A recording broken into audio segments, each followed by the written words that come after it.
Volám Zaha Valčíková Zuzana. Bývam v Lidovskom Mikuláši. Moja dielnička obchod sa volá Habitex.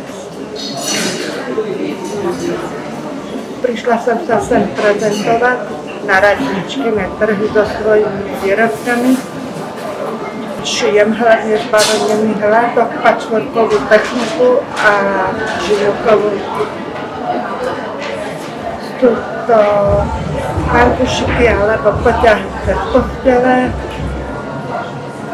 kabel, taštičky a drobnosti. Patchwork to je proste taká technika, ktorá človeku musí prirať k srdci. Je to drobnosť hladkami a taká voľnosť kombinácií všelijakých farieb a kúskov a vytvoriť z toho niečo, čo je ozaj krásne. Diplom som dostala, ktorý urobil obrovskú radosť za živnovkovú techniku.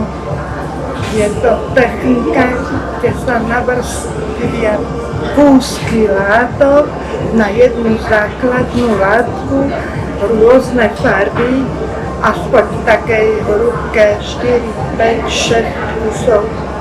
A potom sa to prešíva na tenučké pásiky a striha sa to nožničkami, okrem spodnej látky, ktorá musí dostať celku.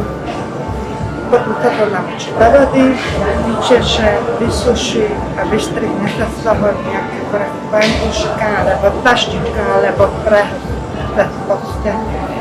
Všetky lodky sú bavlnené a príjemne sa na tom leží, ako dekorácia.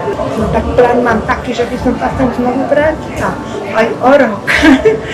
Keďže som tu už 4. krát, tak hádam aj ten 5.